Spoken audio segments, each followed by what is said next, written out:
अस्सलाम वालेकुम नाज़रीन, उम्मीद है आप सब लोग खैरियत से होंगे। तो आज से जो है ना मैं अपना थेराप्यूटिक्स का जो सिलसिला है वो शुरू कर रहा हूँ। तो हम सबसे पहले जो डिज़ीज़ मैं डिस्कस करूँगा, एक बहुत ही कॉमन मसला है और आम तौर पे जो है मर्द ख़वातीन दोनों में ये कॉमन पाया जाता है। तो इसको इंग्लिश में हम कॉन्स्टिपेशन कहते हैं और उर्दू में कब्ज़ कहते हैं।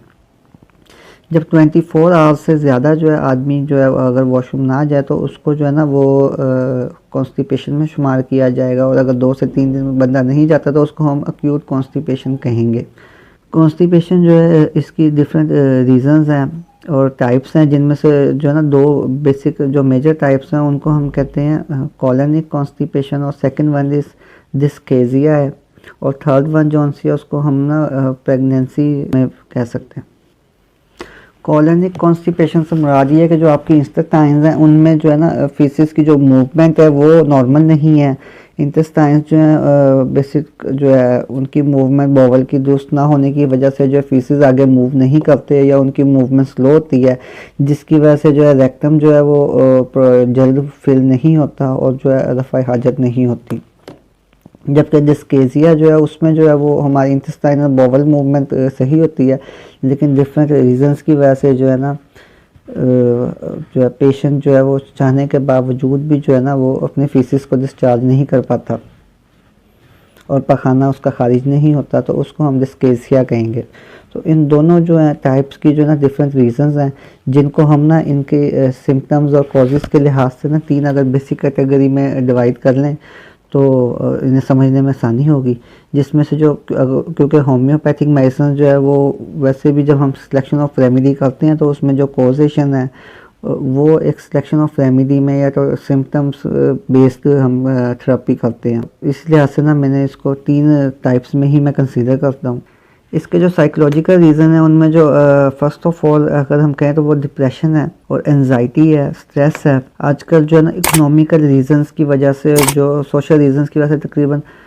हर आदमी कोई ना कमो बेश जो है वो डिप्रेशन और एनजाइटी का शिकार होता है, और ख़ास तौर पे वो लोग जो है या तो बिजनेसमैन तबके से हैं या वो जिनकी जॉब जो है कोरोना से अफेक्ट हुई है वो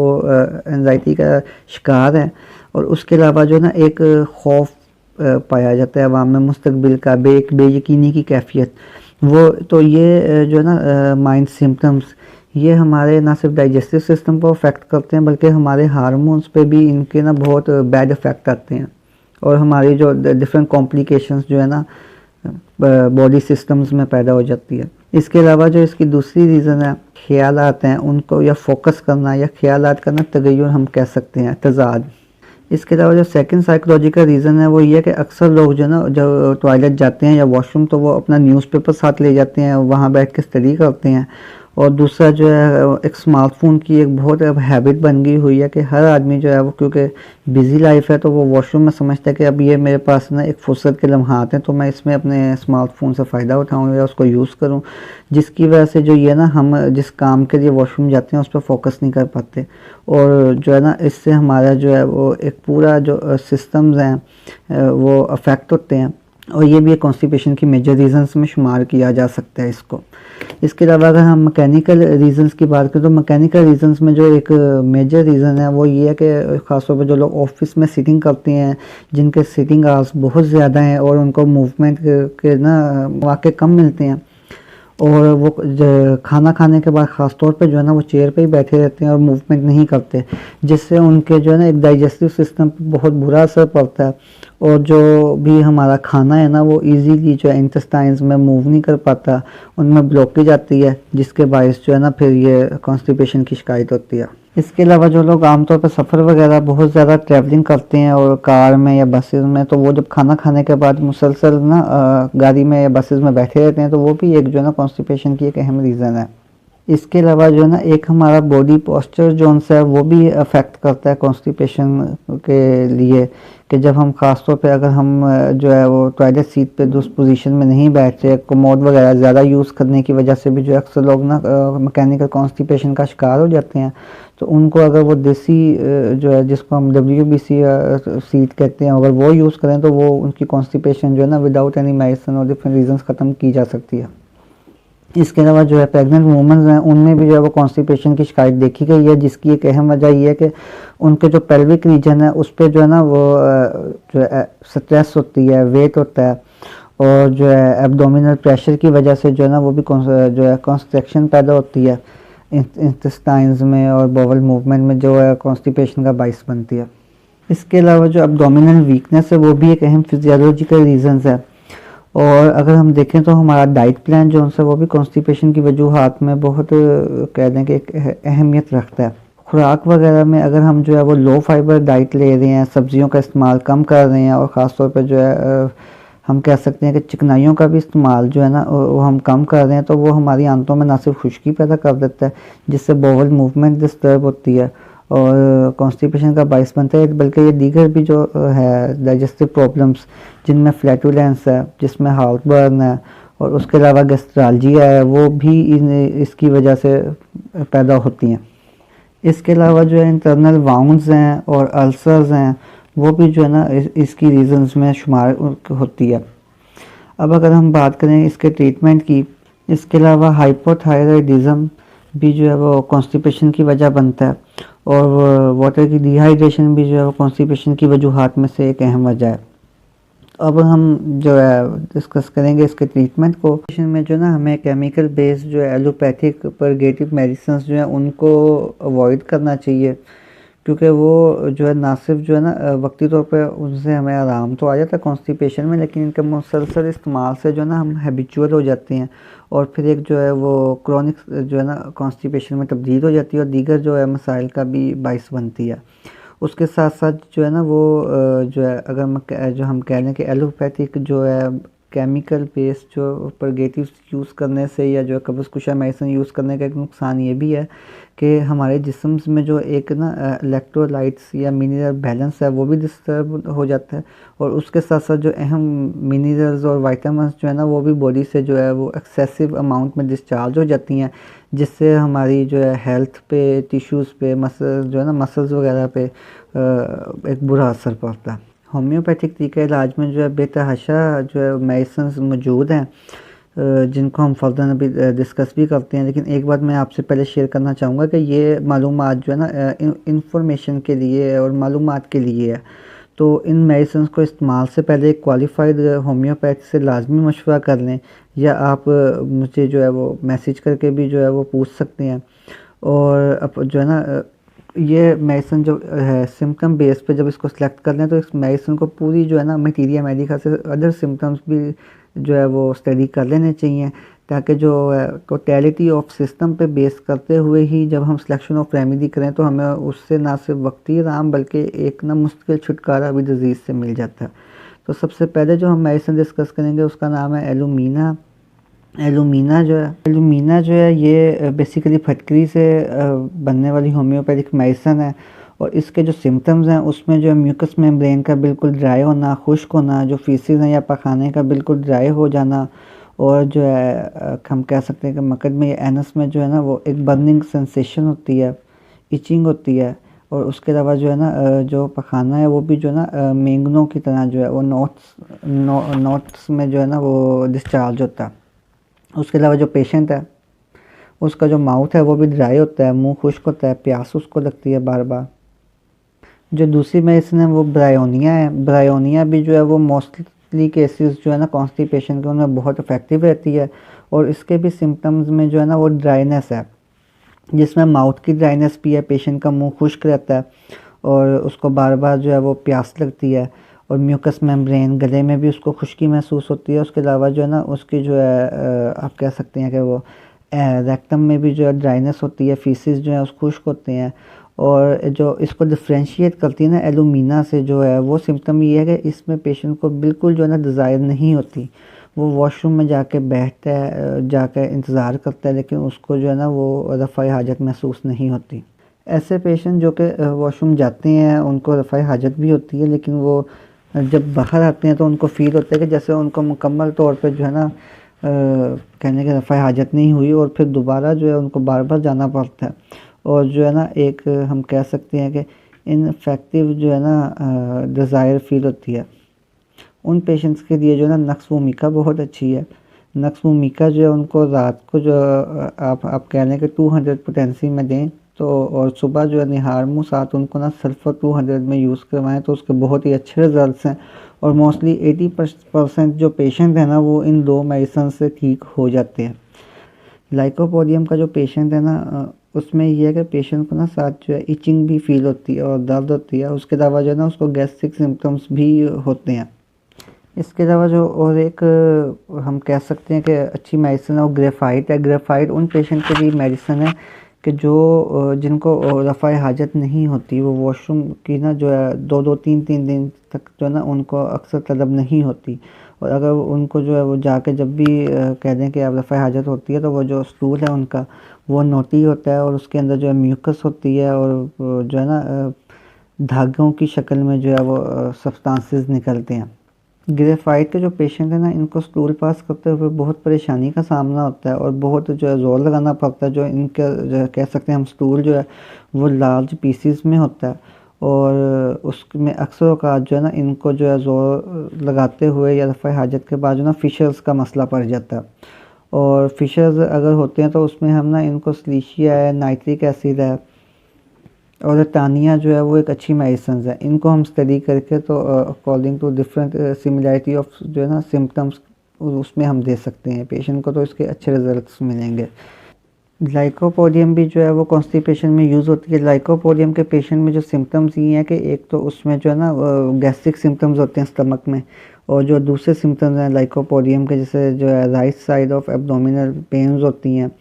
ये क्रॉस सिम्टम्स को ना चेक करना चाहिए। जबकि लाइकोपोडियम में अगर हम कहें कि कॉन्स्टिपेशन के जो सिम्टम्स हैं,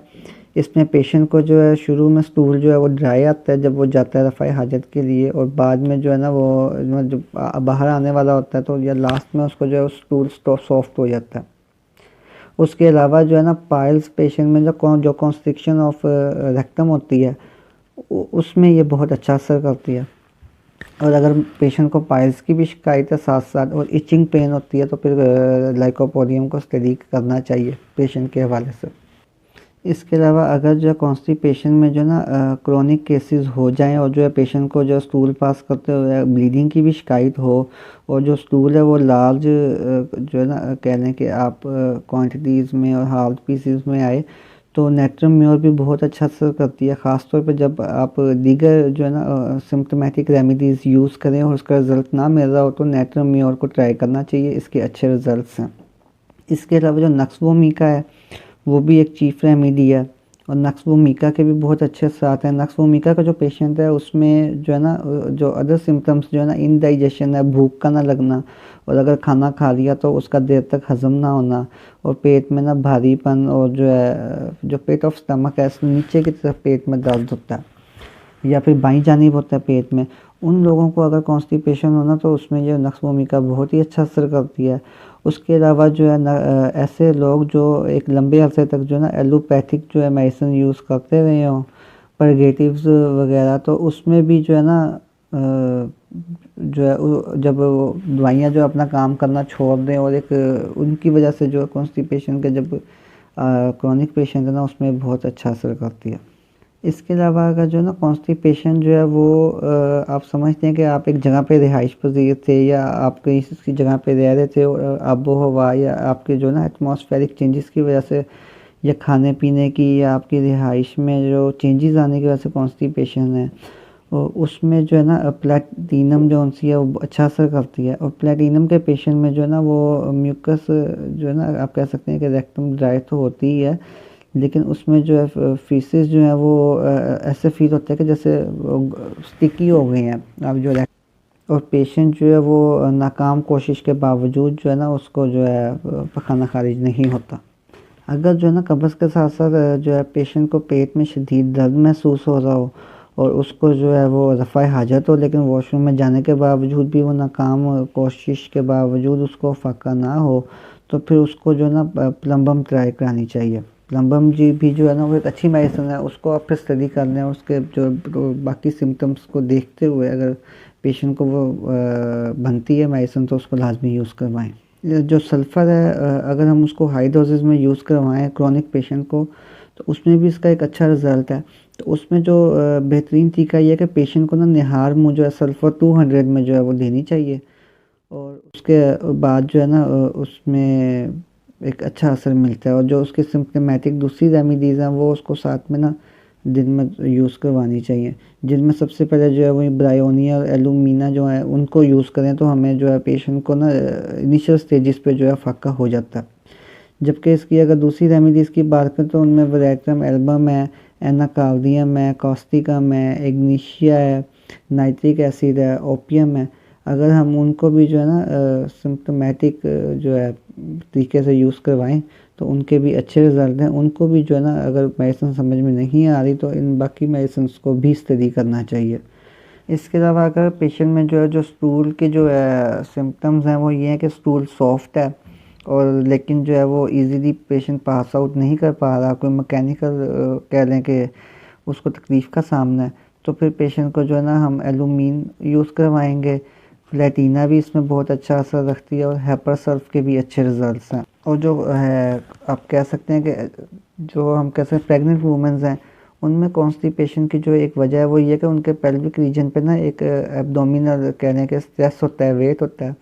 जिसकी वजह से जो है ना उनके ये बोवल मूवमेंट जो है वो अफेक्टेड होती है, जिस वजह से उनको जो है ना कॉन्स्टिपेशन की शिकायत होती है। इन मेडिसिन के अलावा अगर हम परहेज़ या आप कहने की हेल्थ टिप्स की बात करें तो उनमें ये है कि सबसे पहले हमें अपना लाइफस्टाइल चेंज करना पड़ेगा। जो है वॉशरूम में मोबाइल के यूज़ की आदत को जो है ना ख़त्म करना पड़ेगा, और न्यूज़पेपर की स्टडी को जो है जिस काम के लिए गए हैं अगर हम उस पर फोकस करें तो हमें जो है एक ना काफ़ी अच्छे रिजल्ट्स इसके मिलेंगे।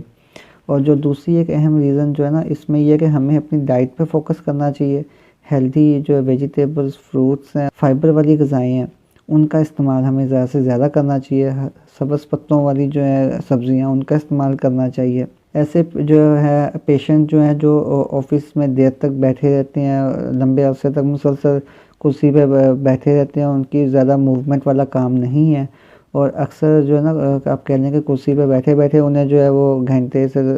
2-2 3-3 घंटे गुज़र जाते हैं। उन लोगों को चाहिए कि अपने काम के दौरान ना शॉर्ट्स ब्रेक ले लिया करें। यानी कि वो अगर तकरीबन आप कह लें कि हर 1 घंटे के बाद ना 5 मिनट के लिए उठ के थोड़ी-सी वॉक कर लें, उससे बहुत अच्छा इफ़ेक्ट रहेगा। दोपहर के खाने के बाद जो है ख़ास तौर पे ना जो है मूवमेंट करनी चाहिए। अगर आप कह लें कि लंच ब्रेक है तो उसमें ना खाने के बाद थोड़ी-सी वॉक कर लेनी चाहिए। खाना पहले खा लें और ज़ोहर की नमाज़ उसके बाद में पढ़ लें, तो इसके भी अच्छे रिज़ल्ट्स मिलते हैं। जो प्रेग्नेंट वूमेन्स हैं उनको जो है अपनी डाइट प्लान पे ख़ास फोकस करना चाहिए और अपनी जो है ना डॉक्टर जो जिससे वो चेकअप करवा रही हैं उससे भी कंसल्ट करते रहना चाहिए अपना डाइट प्लान। और अगर कॉन्स्टिपेशन के सिम्टम्स वो महसूस करती हैं तो अपने डॉक्टर के मशवरे से जो है ना कैस्टर ऑयल, उसके बहुत अच्छे रिज़ल्ट्स हैं। कैस्टर ऑयल को यूज़ करना चाहिए दूध में डाल के, और उसके अलावा जो है मक्खन का इस्तेमाल करना चाहिए, वो भी जो है ना यह इंटेस्टाइन्स की ड्राइनेस में बहुत इफ़ेक्टिव है और जो है इंटेस्टाइन में जो बोवल मूवमेंट है उसको भी वो स्टिमुलेट करता है। इसके अलावा जो है ना हमें जो है चाय और कॉफ़ी जो है उसको मुनासिब मिकदार में इस्तेमाल करना चाहिए। जो प्रॉपर एक नींद है, जो 7 to 8 आवर्स की स्लीप डेली लेनी चाहिए,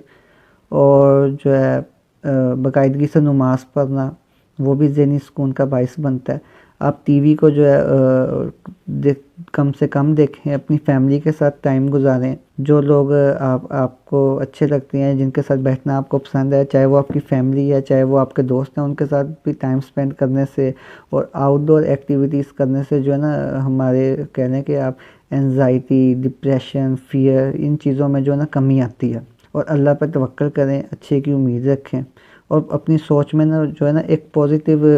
थिंकिंग लाएं। ये चीज़ें भी जो है ना हमारी हेल्थ पे बहुत अच्छा असर डालती हैं। आज का लेक्चर अगर अच्छा लगे, पसंद आए तो दोस्तों से ज़रूर शेयर करें, वीडियो को लाइक करें, चैनल को सब्सक्राइब करें और कमेंट्स में अपनी राय से ज़रूर आगाह करें। शुक्रिया।